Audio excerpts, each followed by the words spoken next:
Alright guys, hope you're well. So, it's lard beer time. Oh yes, now if you recall, we made beer, but instead of using a thermometer, we used lard. Actually a very old school method of taking temperature. So if you haven't seen the part 1 video, I will stick the link at the top there, and well, we're gonna check out that lard beer, see what happens, see if it worked. Because well, I'm rather interested to see what happened. Because well, lard and beer, you wouldn't think it goes together, but it seems to have done that. So we've got our gallon batch of lard beer.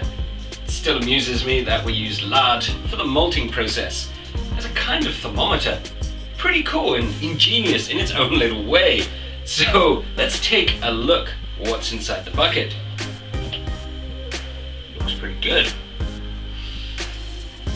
And it smells like a deep, dark, rich beer. It does have little flecks of congealed lard on the top, or lard infused with beer. You know, it's just little chunks on the top. It's not mold. That's one of the downsides to using a lard beer. But when we bottle this up, we should be able to get rid of that lard, because we'll be taking the siphon from near the bottom instead of near the top, because the lard floats. So I suppose we should go ahead and see what it finished out with the hydrometer. Now I can't just dump my hydrometer straight in, because well, the hydrometer is bigger than my tub. So I've sterilized my worktop. A lovely container, and of course my hydrometer. All my equipment has been sterilized using bleach and washing up liquid, and then rinsing it until it doesn't smell of bleach. Because I don't know about you, I don't really fancy lard and bleach beer. Doesn't sound good to me. So let's just take a little bit off the top. Probably gonna need a little bit more. And let's pop she in. And you can see the color. It's pretty damn cool. So according to our hydrometer, it is right, it's just lifting up. There we go. We have an alcohol percentage of 1.010. That's pretty damn amazing, considering we just used lard as a thermometer. That's pretty good. I mean, it's only a couple of points off it being malted properly using bought and you know, all the professional malting equipment.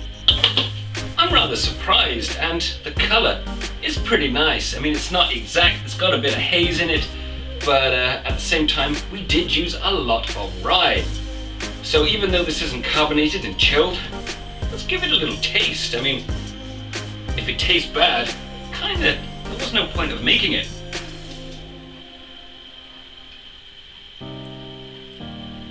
Wow.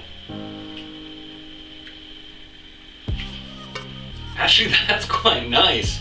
It has a deep, beery, malty taste. I can really taste those malty edges to it. It has a bit of a spicy note to it. It's quite nice. I mean, it's not like eating a chili, but it does have a kind of rye spice to it, which is very nice. A little bit mouth coating, but that's what you get with the beta glucans that you get in rye. Should help for making a really nice head. And it's got little chunks of lard in it. So I guess it's a meal, a dinner and a dance, all in one go. That's really good. Stay. So I didn't go ahead and add hops into it. I didn't add any other flavors apart from what we added in. Malty, kind of spicy, rye flavored. That's actually kind of dark as well. It's like a beer mixed with a stout, with a little spicy edge to it. Now the hops would have masked a lot of those flavors, and well, I just wanted to see how this would turn out without any hops, because well, they do mask a lot of the flavors, and you can change a dull beer into an exciting beer using various different hops. So I've got all my equipment that is ready, and of course we're going to use the Grouch pop top bottles. Now, just as a little bit of a note, these rubber seals, you need to take them off and sterilize them as well, individually, not as a whole one. They are a bit of a pain. If something is going to go wrong with your sterilizing using flip top bottles, those red bits, those little rubber seals, it's probably where it's going to happen. So they need to be nice and clean and kept clear, just so you know. So I've got all my equipment set up, sterilized and rinsed and ready to go.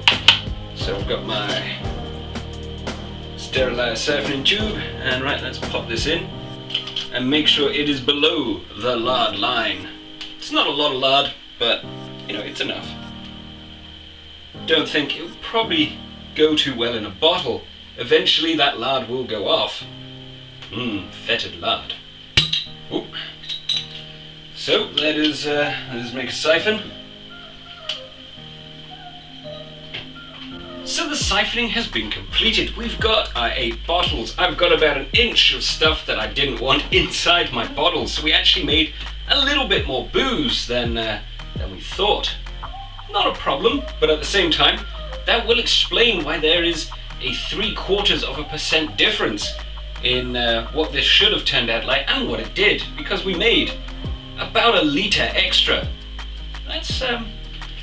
That's kind of weird that we actually successfully managed to malt a grain, a beer, and a rye beer at that, with a kind of high rye content, successfully using just lard. And we didn't try and mask any of the flavors with hops. So this is like an old school, really old school beer. I have to say, it's pretty damn awesome. It does still have the slight zing of carbonation in there. So when you're bottling it up, you are going to get a tiny amount of oxygen inside your beer, no matter what you do. The only way to do that is to make sure that it's bottled in an oxygen-free environment, which for the standard homebrewer is kind of difficult. Oh well, never mind. I'm sure one day we will have that. So the only thing left to do is now to prime these bottles and get them all fizzy and tasty. So I'm going to use a cheeky funnel instead of the finger funnel. This is because getting sugar across the rim of these bottles can lead to problems. We need a good tight seal, so the easiest way is to make sure none of the sugar goes around the seal. Now normally for a 500ml bottle I'd be using half a teaspoon, but since these are thicker Grouch bottles and they can take a bit more wear and tear, I'm actually going to be using 3/4 of a teaspoon, which works out as approximately 3 grams. So in goes that, and I'm just going to go through and do each one.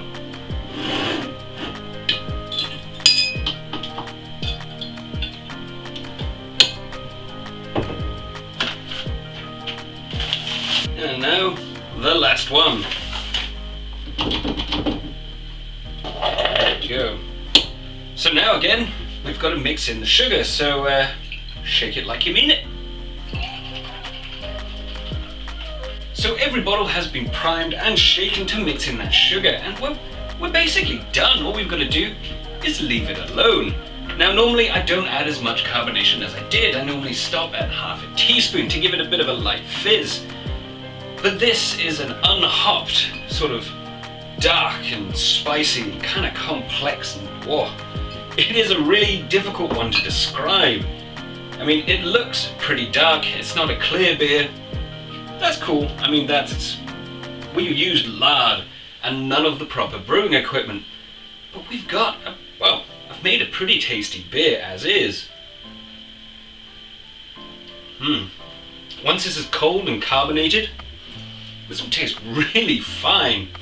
It has the malty edge, it has sort of a spicy zinginess from the rye. It has a little bit of a mouth coating feel, and a cross between a beer and a stout, all at the same time, without using a single hop. Odd.